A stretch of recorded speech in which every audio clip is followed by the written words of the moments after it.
7th session of the CSW 2023, and we thought it fit to showcase what Sierra Leone is doing. So today we are going to have a side event on advancing gender equality and the empowerment of women in Sierra Leone. It took negotiations, consistency of efforts, and sheer doggedness, because the law that we are talking about here is groundbreaking. It's revolutionary. Sierra Leone's passage of the Gender Equality and Women's Empowerment Act is a historic one, not just for the country but for the region as well. It's going to open up a whole new playing field for us in terms of achieving equity for women in Sierra Leone. And by having more women in leadership and in parliament, it means as a strategy, women are going to be in a position to push the gender agenda forward. We want to say, as Girls Plus, in support of Global School, that we are very happy for this law, and we will continue to push for the implementation of these laws for women and girls.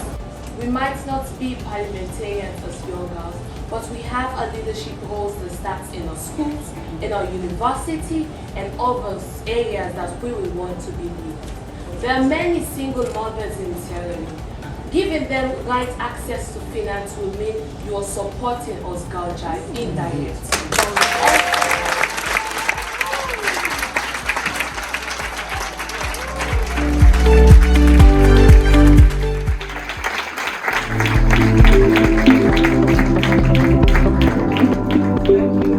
Sierra Leone is a living example. Everything that has been mentioned here really speaks to the standard operating procedures of gender-based violence in development setting. If you see the delegation from Sierra Leone, that can clearly tell you how much this small country is ready to end this war against our caste. This is our approach. Policy and legal environment. We look at response strategy, we look at prevention strategy, we look at partnerships and coordination, and we look at good parenting. We have a vibrant First Lady that came up with the Hands Off Our Girls campaign that was a really tremendous approach to ensure everybody was engaged, to ensure people felt comfortable and confident in our processes for them to come forward and report. All of that is not possible without the civil society movement that we have in Sierra Leone. Rainbow Initiative's vision is to see society that is free from sexual and gender-based violence, where communities are empowered to promote social and equal opportunities for all. I would like to ask your permission to stand up and say, yes, we can end LGBT.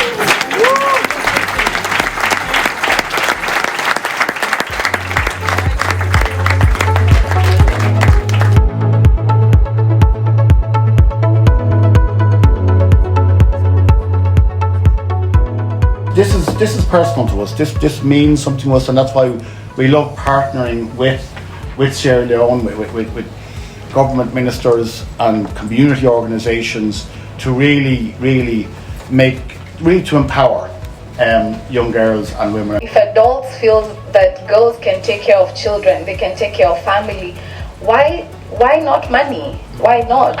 I mean, if girls can be accountable for a whole adult, a whole child, why not be accountable for money? As a government, our work is to protect children from violence, strengthen the protection landscape, create opportunities for girls and prepare the girls for those opportunities. We can't do it alone. We have to do it with partners. Is that a feminist drive?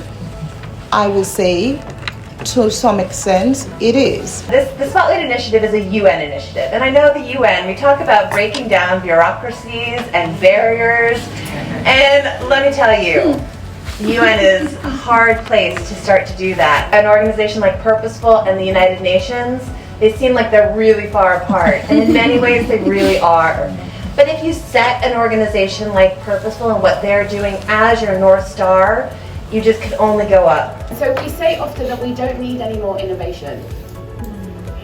We don't need to imagine new systems or build them because they exist already. What we need to do is flow money through those systems. For us at Purpose, we have dynamic ways where people can apply, both online, offline, call via WhatsApp. It takes a lot of time from the team, but the intentionality. So just be intentional and invest more time in the process.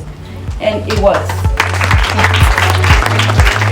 How about we put the money where it's needed, right there in the hands of the parents?